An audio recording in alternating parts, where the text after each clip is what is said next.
주차 강의에 참여하신 여러분 모두를 주님의 이름으로 환영하고 축복합니다. 이제 우리는 예수님의 놀라운 부활을 기념하면서 부활절기를 지나가고 있습니다. 예수님의 놀라운 부활, 그리고 우리를 향하신 그 하나님의 놀라운 구원을 날마다 경험하면서 은혜의 감격에 젖어 살아가시는 우리 모든 성도님 되셨으면 좋겠습니다. 오늘은 6번째 시간으로 승천에 대해서 함께 나누어 보고자 합니다. 부활하신 예수님이 제자들과 40일을 함께 지내시고 이제 승천하셨죠. 그 승천에 담겨진 의미가 무엇인지 함께 살펴보면서 은혜 나누었으면 좋겠습니다. 제가 기도하고 시작하겠습니다. 거룩하고 자비로우신 하나님 아버지 감사합니다. 우리에게 놀라운 구원의 역사로 우리를 구원해 주시고 우리를 사랑하신 주님, 이제 그 부활의 기쁨과 감격이 우리 안에 넘쳐나게 하여 주시옵시고 우리를 놀라운 은혜와 사랑 가운데 인도하시며 구원의 여정을 온전히 걸어갈 수 있도록 도우시는 주의 성령이 우리와 함께 하심을 믿으면서 담대한 믿음으로 날마다 살아갈 수 있도록 인도하여 주옵소서. 오늘 이 시간 예수님의 승천이 우리에게 주는 의미를 분명히 알게 하시고 분명히 알므로 말미암아 삶 속에 적용하고 살아갈 수 있도록 도와주옵소서. 오늘도 성령이 깨닫게 하심 믿으며 예수님의 이름으로 간절히 기도하옵나이다. 아멘. 네, 이제 승천에 대해서 함께 살펴보고자 합니다. 우리가 이렇게 고백하죠. 하늘에 오르사 전능하신 하나님 우편에 앉아 계시다가. 예수님이 십자가에 돌아가시고 부활하신 것, 그리고 제자들과 40여일을 지내시고 승천하신 것은요 2000여 년 전의 일입니다. 그러면 이 부활과 재림 사이에 예수님은 어디에서 무엇을 하고 계신 것일까요? 우리는 예수님께서 지금 승천하신 예수님이 지금 우리를 위하여 또 구원 역사를 위하여 어떤 일을 하시는지 그것을 믿음으로 고백하는 내용이 바로 하늘에 오르사 전능하신 하나님 우편에 앉아 계신다라는 이러한 고백입니다. 예수님은 부활 후에 40일째 감람산에서 승천하셨지요. 사도행전 1장 3절에 보면 그가 고난받으신 후에 또한 그들에게 확실한 많은 증거로 친히 살아계심을 나타내사 40일 동안 그들에게 보이시며 하나님 나라의 일을 말씀하시니라 라고 말씀합니다. 예수님은 제자들이 보는 앞에서 하늘로 올라가셨습니다. 그리고 예수님이 올라가실 때 구름이 가리워 더 이상 어느 시점이 돼서는 예수님을 볼 수가 없었지요. 사도행전 1장 9절에 이렇게 말씀합니다. 이 말씀을 마치시고 그들이 보는데 올려져 가시니 구름이 그를 가리어 보이지 않게 하더라.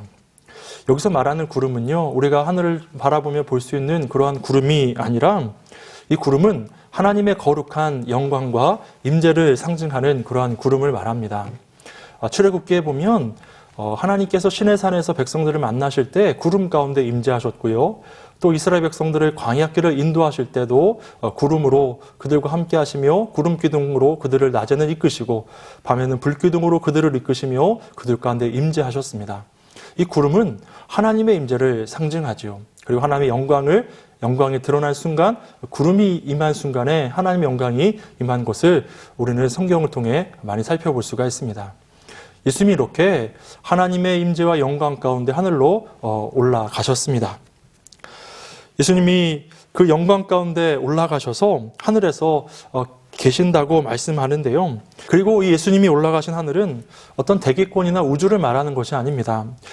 예수님이 계신 곳은 하나님이 계신 곳, 곧 바울이 다녀왔다는 그 세 번째 하늘, 3층 천을 말합니다. 예수님이 승천하셔서 지금도 실제로 살고 계신 곳은 정말 다른 차원의 공간이죠. 우리가 상상하지 못한, 다 이해할 수 없는 새로운 공간, 다른 차원의 공간이라는 것을 우리는 알아야 합니다.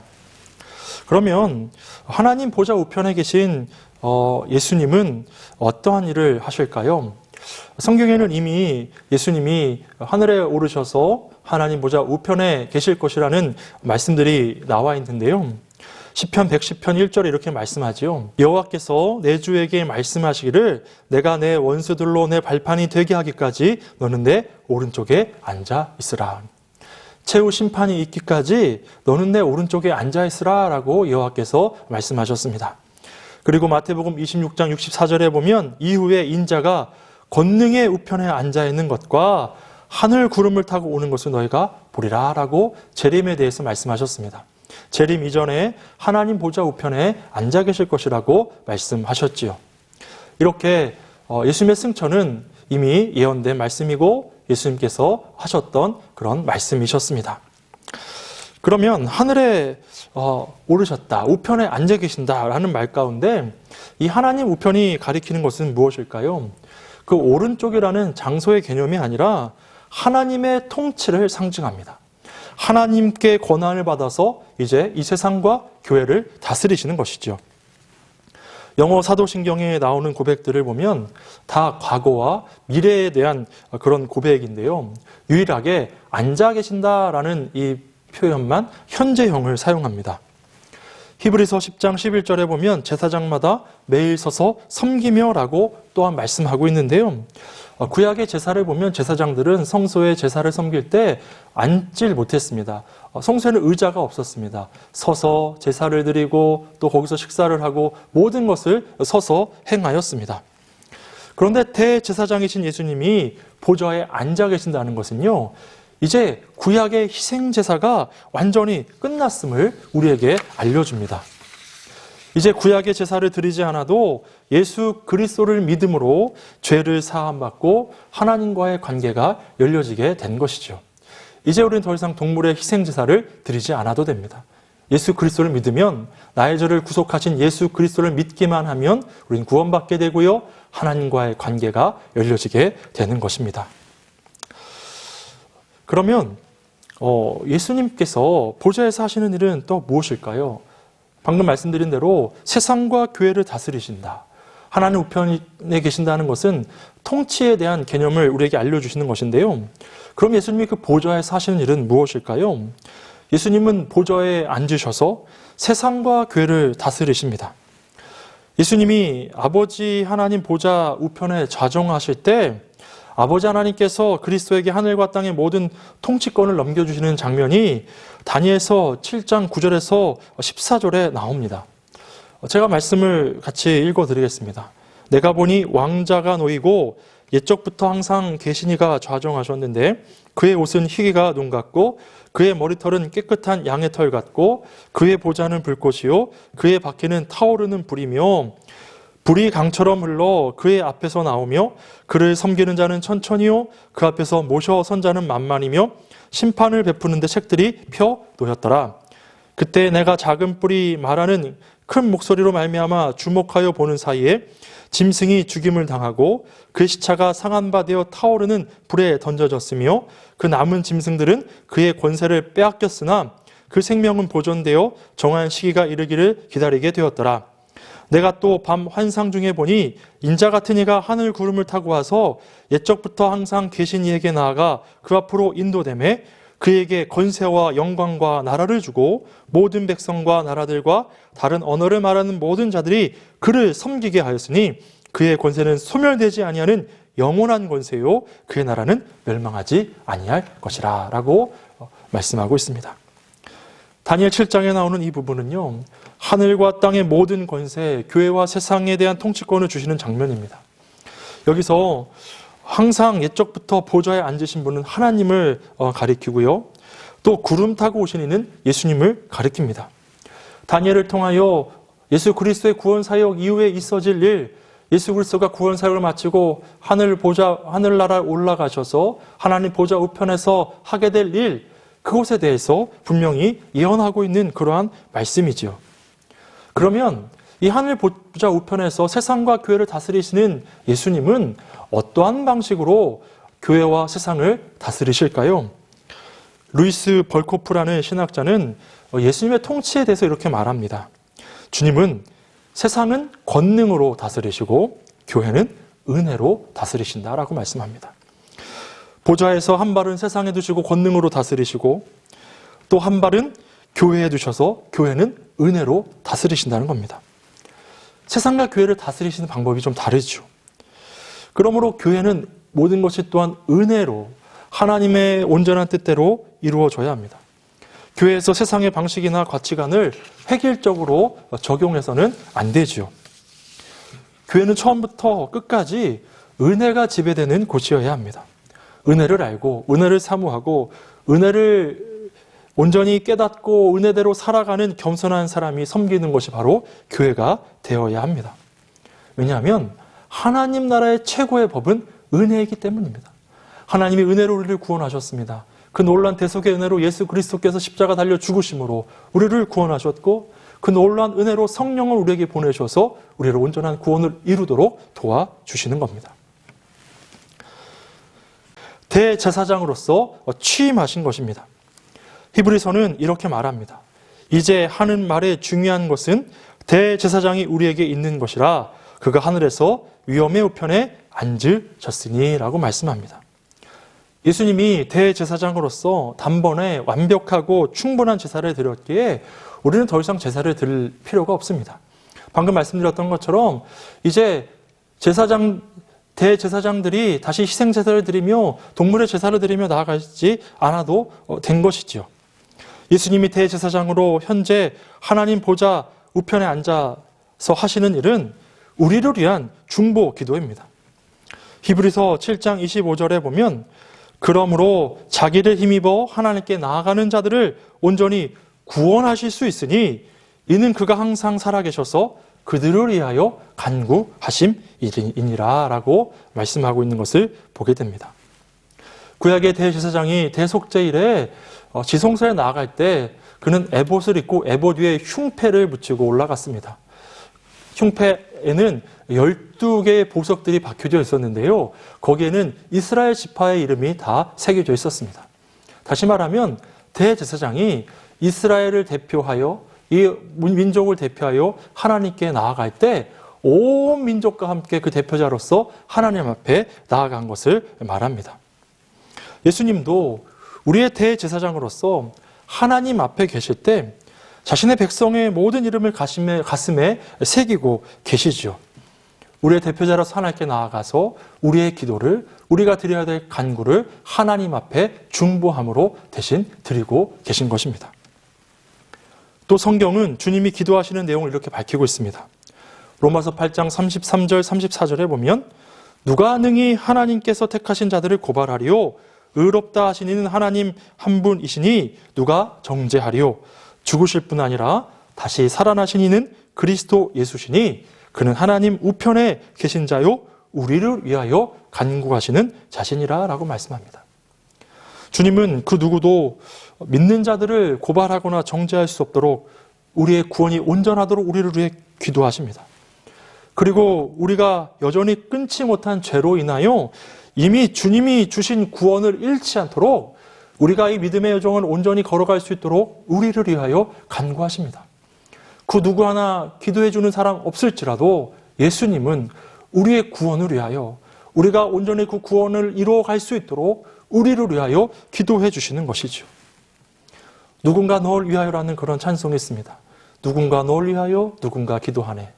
여러분, 그 누구 아무도 우리를 위해 기도해 주지 않을지라도 예수님은 우리를 위하여 기도해 주십니다.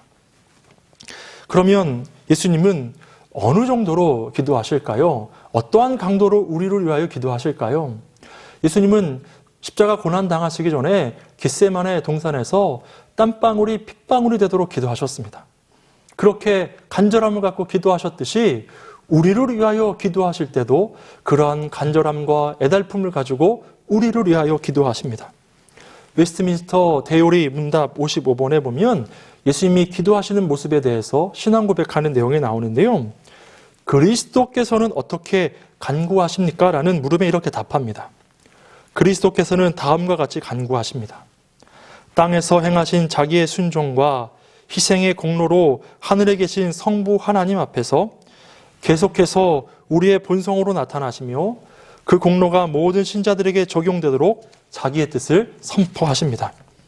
그들에 대한 모든 고발들에 답하시며 날마다 실패에도 불구하고 그들에게 양심의 평안을 주시며 은혜의 보좌로 담대하게 나아가게 하시며 그들 자신과 봉사를 받으십니다. 주님의 기도의 내용은 주님이 가지고 계신 뜻입니다. 주님의 평생 기도 제목은요, 바로 저와 여러분입니다. 우리의 구원을 위해 기도하시는 겁니다. 우리가 온전히 구원에 이르도록 우리를 위하여 겟세마네 동산에서 땀방울이 핏방울이 되도록 기도하셨던 것처럼 간절하게 정말 우리가 온전한 구원을 이루어갈 수 있도록 기도해 주시는 것이죠. 그 주님이 나를 구원하신 예수 그리스도이시라는 사실을 하나님 보좌 우편에서 우리를 위하여 우리의 대제사장이 되셔서 중보하고 계시는 참 예수 그리스도 대제사장이심을 우리는 잊지 말아야 합니다. 결국 우리를 위하여 간구하신다는 것은요, 예수님의 이름으로 기도하는 것은 우리가 성령 안에서 하나님 뜻대로 기도할 때마다 그 기도를 예수님의 것으로 간주하신다는 것을 뜻합니다. 예수님이 우리의 대표로 계시는 한 우리의 제사함이 완벽하고요, 영원하다는 것을 확신할 수 있는 것이죠. 이제 더 이상 우리는 구약의 희생제사를 드리지 않아도 됩니다. 예수 그리스도를 믿고 성령 안에서 예수 그리스도의 이름을 힘입어 기도하면 하나님이 들으시고 응답하시고, 또 예수 그리스도께서 우리를 위하여 중보하심으로 우리의 구원 여정이 온전히 걸어가도록 도우시는 것이죠. 그리고 예수님은 선지자로서 성령을 통하여 또 말씀을 전하는 자들을 통하여 교회를 가르치고 우리가 온전한 하나님의 뜻을 따라 살아갈 수 있도록 우리를 도우십니다. 선지자의 역할은 하나님의 뜻, 하나님 말씀을 세상 가운데 전파하는 것이죠. 하나님의 뜻을 세상에 계시하는 역할을 합니다. 예수님이 지금 하나님 보좌 우편에 계시면서 하시는 중요한 일은요, 우리에게 성령을 보내셔서 하나님의 뜻을 깨닫고 알게 하시는 겁니다. 예수님은 제자들에게 분명히 말씀하셨습니다. 내가 하늘로 올라가는 것이, 너희를 떠나가는 것이 너에게는 좋은 일이다, 유익한 일이다 라고 말씀하셨습니다. 그 이유가 무엇입니까? 예수님이 이 땅에서의 구속사역을 마치시고 하늘로 올라가시면 아버지께로부터 받은 성령을 믿는 자들에게 보내주셔서 성령의 인도하심과 보호하심 가운데, 이끄심 가운데 온전한 구원의 길을 걸어갈 수 있도록 도와주실 것이기 때문입니다. 그리고 성령이 우리 믿는 자들의 마음에 내주하셔서 우리 하나님의 뜻을 깨닫게 하시고 성령의 인도와 감동을 받으면서 믿음의 길을 걷게 하고, 성령께서 우리에게 지혜를 주셔서 하나님의 뜻과 말씀을 온전히 깨닫게 해주시는 것이죠. 그래서 성령님은 승천하신 예수님이 우리에게 보내주시는 최고의 선물입니다. 우리 안에 내주하시는, 영원히 함께 하시는 하나님이시지요. 성령님은 우리 안에 들어오셔서 우리를 예수님과 연합시켜 주십니다. 그리고 또한 하나님 우편에 계신 예수님은요, 성령님을 통하여 우리를 가르치십니다. 성경은 성령의 감동으로 되었지요. 성경을 온전히 이해하고 깨달으려면 성령의 감동하심이 있어야 합니다. 그래서 우리가 말씀을 읽을 때도 성령의 조명하심을 구하며 기도해야 하고요. 우리가 성령 충만할 때 말씀을 읽을 때마다, 묵상할 때마다 하나님의 그 비밀한 뜻들을 온전히 깨달아 알게 되죠. 그리고 우리가 죄를 회개하고 정결한 가운데 더 주의 말씀을 온전히 깨닫게 됩니다. 성령이 온전히 역사하실 수 있기 때문이죠. 이 선지자로서의 사역은 결국 우리가 하나님의 뜻을 온전히 깨달아 알 수 있도록 우리에게 성령을 보내셔서 그 말씀의 뜻과 비밀한 것들을 깨달아 알고 그대로 살게 하시는 것이죠. 그리고 교회 안에 하나님 말씀을 가르칠 또 저와 같은 목사와 교사들을 두셔서 그 말씀을 우리가 함께 깨달아 배울 수 있도록 그런 그 역할을 맡겨주신 것이죠. 그리고 예수님은 왕으로서 교회와 세상을 통치하십니다. 교회의 머리가 되셔서 교회를 이끄시는 분은 예수 그리스도입니다. 어떤 조직도 아니고요, 어떤 프로그램도 아니고요, 예수 그리스도가 교회를 이끄시고 다스리십니다. 그런데 그 다스림은 세상의 통치자들과는 근본적인 차이가 있죠. 예수님의 통치는 영적인 통치입니다. 예수님의 통치는 육신의 눈으로는 볼 수 없고요, 영적인 눈이 열린 사람만 예수님의 통치를 깨닫고 받아들일 수가 있죠. 예수님은 성도들의 마음을 다스리십니다. 예수님은 성령님을 통해 하나님을 알고 순종하고 사랑하도록 이끌어 주시죠. 그리고 성령을 통해 말씀으로 우리를 다스리십니다. 예수님은 가장 권능 있는 왕이시기에 원수인 사탄으로부터 한 사람도 빼앗기지 않고 완전하도록 우리를 지키시는 우리의 참된 왕이심을 우리는 잊지 말아야 할 것입니다. 그렇게 우리를 다스리시는 왕의 역할을 지금도 하나님 보좌 우편에서 우리를 위하여 감당하고 계신 것이죠. 그리고 예수님은 하나님께로부터 하늘의 권세, 땅의 모든 권세를 다 받으셨습니다. 교회뿐만 아니라 세상과 어둠의 모든 영역을 통치하시죠. 예수님 만왕의 왕으로서 세상을 통치하고 계시지만 아직도 여전히 예수님의 통치에 순종하지 않는 많은 이들이 있습니다. 또한 전쟁과 질병과 기근과 각종 자연재해를 들어서 예수님의 통치를 부인하는 경우도 많지요. 그런데 여러분, 이 예수님의 통치는 종말의 때에 역사의 끝에 가장 명확하게 드러나게 될 것입니다. 결국 모든 악의 세력들은 다 심판받고 완전히 멸망하게 될 것이고요.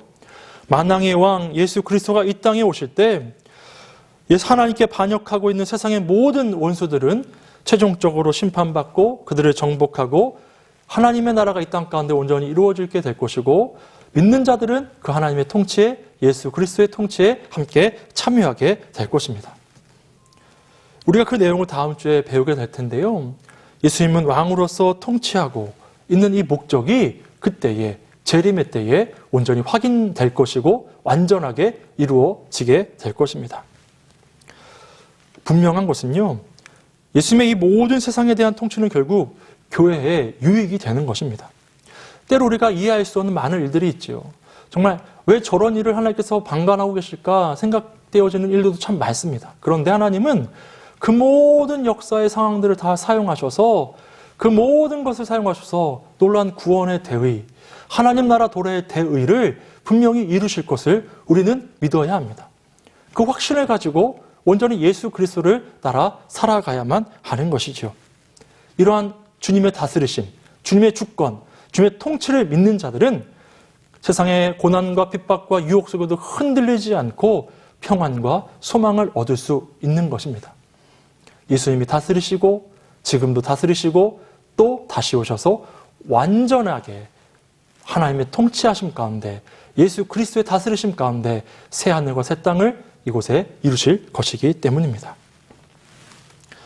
그리고 또한 예수님은 하나님 보좌 우편에서 우리를 위한 천국 거처를 마련하고 계십니다. 요한복음 14장 2절 3절에 보면 내 아버지 집에 거할 곳이 많도다. 그렇지 않으면 너희에게 일렀으리라. 내가 너희를 위하여 거처를 예비하러 가노니 가서 너희를 위하여 거처를 예비하면 내가 다시 와서 너희를 내게로 영접하여 나 있는 곳에 너희도 있게 하리라 말씀하셨습니다. 여러분, 이 말씀은 그 유대 사회의 혼인에 대한 그런 내용을 가지고 구원에 대해서, 혼인 제도를 가지고 구원에 대해서 설명하신 것인데요. 유대인들은 결혼 전에 약혼식을 합니다. 먼저 신랑의 가족들이 지창금을 준비해서 신부의 집으로 가죠. 그리고 작은 연회가 펼쳐집니다. 그 자리에서 신랑이 포도주가 가득 담긴 잔을 신부에게 건네고, 신부는 신랑이 마음에 들고 결혼할 의사가 있으면 그 포도주가 가득 담긴 잔을 마십니다. 그러면 사람들이 박수하면서 기뻐하죠. 이제 약혼하여 혼인이 성사가 된 겁니다. 허락을 받은 후에 신랑은 이제 신부에게 돌아올 때까지 자신을 기억하라는 의미로 선물을 하나 주고 다시 집으로 돌아갑니다. 신랑은 그때부터 아버지 집에서 아내와 살 집을 만들기 시작합니다. 그리고 신부는 결혼식 때 입을 하얀 세마포 옷을 준비하면서 신랑을 기다리지요. 신랑이 언제 신부를 데리러 갈지 결정하는 것은 아버지의 몫입니다. 아버지는 아들이 신부를 맞이할 준비가 되었다고 판단되면 아들에게 이제 신부의 집에 가서 신부를 데려오라고 명령합니다. 그리고 신랑이 신부를 데리고 와서 아버지의 집에서 진짜 혼인잔치, 결혼식이 거행되지요. 우리의 구원 과정도 이와 같습니다. 신랑 되시는 예수님이 신부 될 우리에게 최후의 만찬 자리에서 포도주를 마시게 하셨습니다. 예수 그리스도의 피, 그 놀란 언약의 상징, 우리의 구속하심에 대한 언약의 상징, 그 피를 먹게 하셨습니다. 그리고 아버지 집에 거처를 마련하러 가시면서 예수 그리스도를 기억하라고 우리에게 성령을 선물로 보내주셨습니다. 그리고 때가 되면, 준비가 다 되면 우리를 데리러 오시는 것이죠. 그때가 언제입니까? 재림하실 때입니다.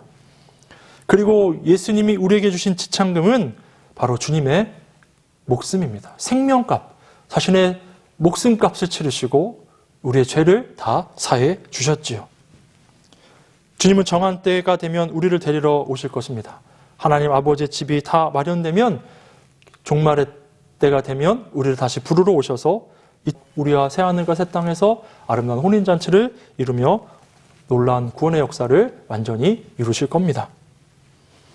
저와 여러분은 하나뿐인 정혼한 신부입니다. 신랑 되신 예수님을 기다려야 하지요. 신랑 되신 예수님은 천국에서 우리의 거처와 혼인잔치를 준비하고 계십니다. 그런데 여러분, 우리는 어떠합니까? 자신의 생명을 아끼지 않으신 우리만 사랑하시는 신랑이 우리와 영원히 함께 거할 집을 준비하고 계시는데 신부인 우리는 이 땅의 것에 마음을 빼앗겨서 이 땅의 것이 전부인 양 살아가고 있지는 않은지요. 날마다 돈과 성공과 건강을 바라보면서 우리의 신랑 되신 예수 그리스도를 바라보지 못하고 다른 신랑을 바라보면서 그것에 마음을 빼앗겨 살아가고 있지 않은지 돌아보아야 합니다. 그래서 신자는 하늘의 것에 더 많은 관심을 가져야 하죠.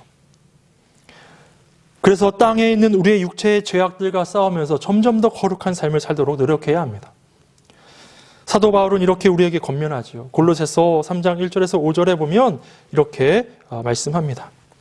그러므로 너희가 그리스도와 함께 다시 살리심을 받았으면 위의 것을 찾으라. 거기는 그리스도께서 하나님 우편에 앉아 계시느니라. 위의 것을 생각하고 땅의 것을 생각하지 말라. 이는 너희가 죽었고 너희 생명이 그리스도와 함께 하나님 안에 감추어졌습니다. 우리 생명이신 그리스도께서 나타나실 그때에 너희도 그와 함께 영광 중에 나타나리라. 그러므로 땅에 있는 지체를 죽이라. 곧 음란과 부정과 사욕과 악한 정욕이나 탐심이니 탐심은 우상 숭배니라 라고 말씀합니다. 우리는 하늘의 것을 구하며 살아가야 합니다. 신랑 되신 예수님은 우리 함께 영원히 구할 처소를 준비하고 계십니다. 우리는 순결한 신부가 되어서 신실하게 다시 오실 주님, 신랑 되신 주님을 준비하는 삶을 온전히 살아야 하는 것이죠. 그리고 우리는 우리가 어디에 속한 자인지 분명히 알아야 합니다. 성경은 우리가 하늘에 속한 자라고 분명히 말씀합니다. 우리는 이 세상에 속한 자들이 아닙니다. 하늘에 속한 자이지요. 빌립보서 3장 20절에서 21절 이렇게 말씀합니다. 그러나 우리의 시민권은 하늘에 있는지라 거기로부터 구원하는 자 곧 주 예수 그리스도를 기다리노니 그는 만물을 자기에게 복종하게 하실 수 있는 자의 역사로 우리의 낮은 몸을 자기 영광의 몸의 형체와 같이 변하게 하시리라. 거기로부터, 하늘로부터. 지금 예수님은 하나님 보좌 우편에 계시지요. 거기서부터 우리에게 다시 오셔서 우리를 온전하게 구원하실 것이고요. 예수님 부활하실 때 영광스러운 몸으로 변형되셨던 것 같이 우리 믿는 자들도 영광스러운 몸으로 변형되어서 그 하나님의 영원한 나라에 함께 거하게 하실 겁니다. 우리가 속한 곳이 어디인지, 우리는 하늘에 속한 자입니다. 이 땅에 살아가고 있지만 우리가 하늘에 속했다는 것을 분명히 인식하며 살아가는 자의 삶은 다른 이들과는 다른 삶을 살게 될 것입니다. 속한 곳이 어디인지 분명한 소속감을 가지고 내가 어디에 속해 있는지 깨닫고 살아가셨으면 좋겠습니다. 우리는 이미 구원의 은혜를 받았지만 가장 좋은 것은 아직 받지 못했지요. 바로 아버지의 집에 들어가는 것이 우리 앞에 남아 있습니다. 예수님은 하나님 아버지의 집을 우리에게 준비해 주고 계십니다. 이 사실을 분명히 기억하시는 우리 모든 성도님 되셨으면 좋겠습니다. 이렇게 예수님이 승천하신 이유는 결국 우리의 구원을 완성하셨다는 것을 인증해 주시기 위함입니다. 히브리서 9장 12절에 보면 염소와 송아지의 피로 하지 아니하고 오직 자기의 피로 영원한 속죄를 단번에 이루사 성소에 들어가셨느니라 라고 말씀합니다. 예수님의 승천하심이 무엇을 의미하는 겁니까? 이제 더 이상 이 땅에서 그 동물의 제사를 드리면서 이제 속죄 제사를 드릴 이유가 하나도 없어진 겁니다. 구속사역이 이 땅에서 다 마쳐졌고요. 이제 예수님이 하늘에 그것을 인증하시면서 하늘에 올라가신 겁니다. 영 단번에 모든 죄를 예수님의 단번에 희생제사로 다 해결하신 것이죠. 이제 하늘에 오르셔서 또 우리에게 성령을 보내주셔서 예수 그리스도를 믿는 자들을 다 구원받게 하신 것입니다. 승천이 예수님이 희생제물 되셔서 제사를 온전히 이루시고 동시에 대제사장이 되셔서 성소에 들어가신 것과 같다는 것입니다. 구약시대 때 1년에 단 한 번 대속제일에 대제사장이 희생제물의 피를 가지고 지성소로 들어가서 제사 의식이 다 마쳐졌으면 이스라엘 백성들은 모든 희생제사가 하나님께 연락된 것으로 알고 그렇게 하나님께 감사하며 또 한 해를 살아갔습니다. 죄의 문제가 다 해결받게 된 것이기 때문이죠. 예수님의 승천은 이제 이 희생제사의 완성을 의미합니다. 초반에 말씀드렸던 것처럼 예수님이 보좌 우편에 앉아 계시다는 것은요, 제사장들이 대제사장이 서서 하나님께 제사를 드렸던 그 제사는 다 끝났고 이제 앉아서 하나님 모든 이제 구약의 제사의 시대는 다 끝났고 희생 제사는 다 끝났고 죄의 값은 다 치러졌고 이제 놀라운 구원을 다시 온전히 이 땅 가운데 이루실 때까지 우리를 위한 것들을 준비하시며 우리를 또 이 땅 가운데 구원의 정 온전히 걸어가도록 도우시며 하나님 보좌 우편에서 교회와 세상을 다스리고 계신 것이지요. 그래서 우리가 구원을 얻었지만 최종적인 구원은 아직 완성되지 않았습니다. 예수님이 이 땅에 오셨을 때 하나님 나라가 임했습니다. 그러나 아직 완성되지는 않았습니다. 예수님의 승천은 그래서 우리의 구원이 이미 이루어졌지만 아직 이루어지지 않은 그 하나님 나라의 중간에 우리가 살아가고 있다는 것을 우리를 깨닫게 해주시고 또 예수님이 승천하심으로 말미암아 다시 오셔서 모든 준비를 마치시고 다시 오셔서 우리를 다스리시고 온 우주 만물을 다시 한번 다스리실 새하늘과 새 땅의 도래가 분명히 이 땅 가운데 임하게 될 것을 알려주시는 인증이 바로 승천이라는 겁니다. 우리는 그 여정 가운데 있습니다. 이미 이루어졌으나 아직 이루어지지 않은 그 나라의 사이를 살아가면서 이루어질 그 새하늘과 새 땅이 이루어질 그날을 바라보며 믿음으로 살아가는 것이지요. 또한 승천하신 이유는 우리도 승천하리라는 것을 보여주시기 위함입니다. 예수님이 승천 기사를 소개하는 사도행전 1장 6절에서 11절에 보면 보라라는 단어가 5번이나 등장합니다. 내가 승천하는 것을 보라라는 겁니다. 그것을 보고 믿으라는 것이죠. 너희도 나와 같이 하늘에 올라갈 때가 있을 것입니다. 있을 것이라는 말씀입니다. 하나님과 영원히 거하는 그곳에 너희도 영원히 함께 거하게 될 것이라는 것을 우리에게 보여주신 것이죠. 그것을 보라라고 말씀한 겁니다. 제자들에게 승천하신 모습을 그대로 보여주심으로써 제자들 또한 승천하게 될 것이라는 소망을 갖게 하신 것입니다. 데살로니가전서 4장 16절 17절에 이러한 말씀이 있습니다. 주께서 호령과 천사장의 소리와 하나님의 날파 소리로 친히 하늘로부터 강림하시니 그리스도 안에서 죽은 자들이 먼저 일어나고 그 후에 우리 살아남은 자들도 그들과 함께 구름 속으로 끌어올려 공중에서 주를 영접하게 하시리니 그리하여 우리가 항상 주와 함께 있으리라. 그때가 언제입니까? 주님 재림하실 때입니다. 다음 주에 이제 우리가 재림에 대해서 배울 텐데요. 여기 보면 끌어올려 가다라는 것은 갑자기 끌어당겼다는 뜻입니다. 주께서 가신 그대로 우리도 데려감을 당하게 될 것이라는 그러한 말씀이죠. 에베소서 2장 6절에도 보면 또 함께 일으키사 그리스도 예수 안에서 함께 하늘에 앉히시니라고 말씀합니다. 믿는 자들은 예수 그리스도가 이 땅에서 경험하셨던 모든 것, 예수 그리스도와 연합된 자들은 예수님이 경험하셨던 모든 것을 우리도 경험하게 됩니다. 예수님과 같이 우리도 세례를 받고 성령의 충만함을 경험하고 또 때로는 고난도 받지만 또 우리가 십자가 대속하신 주님과 같은 큰 고초를 경험하기도 하지만 결국 우리는 부활하게 될 것이고요. 또 승천을 경험하게 될 것이고요. 영생하는 놀라운 역사를 우리는 경험하게 될 것입니다. 믿음으로 말미암아 우리는 그 모든 것을 예수님과 연합됨으로 예수님이 경험한 모든 것을 믿는 자들 모두가 경험하게 되는 것이죠. 결국 승천은 우리가 주님이 계신 곳에 우리도 영원토록 함께할 것이라는 확신을 주는 것입니다. 오늘 강의를 정리합니다. 주님의 승천은요, 이 세상에서의 구속사역을 다 마치고 하늘에 쉬러 가신 것이 아닙니다. 법적으로 우리의 구원이 완성되었고 우리도 언젠가는 주님이 계신 곳으로 올라갈 것이다. 하나님이 계신 곳, 하나님과 영원히 함께 거하는 그곳에 우리도 데려가실 것이라는 것을 깨닫게 해주시는 사건입니다. 예수님이 하나님 우편에 앉아 계심을 믿는다는 고백은 지금도 세상과 교회를 권능과 은혜로 다스리시고 세상의 어떤 것도 우리를 정죄하지 못하도록 우리를 위해 중보하고 계심을 우리는 믿어야 합니다. 우리가 그 구원의 여정을 온전히 걸어가도록 구원을 이루도록 우리를 위하여 기도하시는 것이죠. 중보하시는 것이죠. 그 중보의 역사로 인하여 우리는 지금도 믿음을 지키며 때로 넘어졌을지라도 다시 일어나면서 그 믿음의 길을 걸어가고 있는 겁니다. 이것이 우리의 신앙 고백입니다.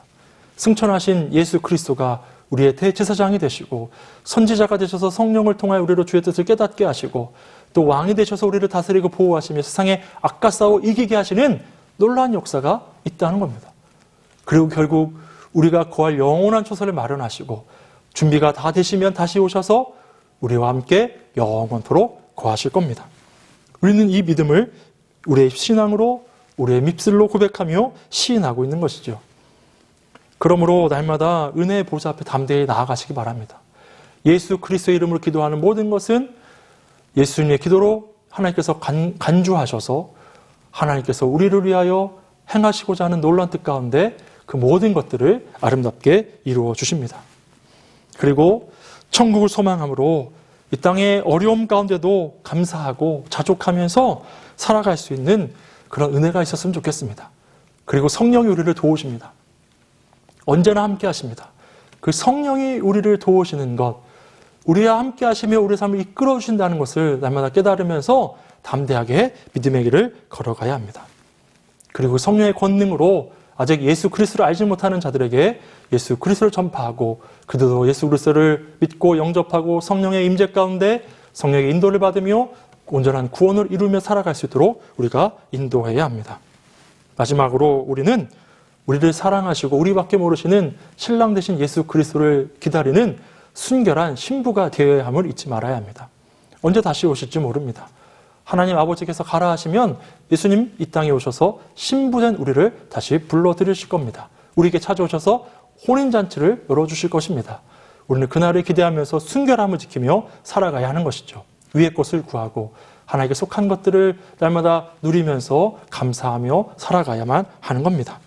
땅을 기다리는 순결한 신부의 삶을 온전히 살아낼 수 있는 저와 여러분 되었으면 좋겠습니다. 이렇게 승천이 우리에게 의미하는 귀한 내용들을 우리가 살펴보았습니다.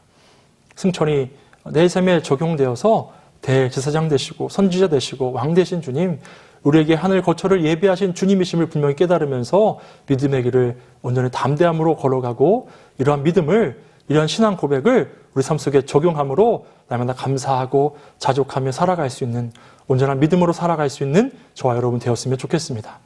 오늘 강의는 여기서 마치겠습니다. 감사합니다.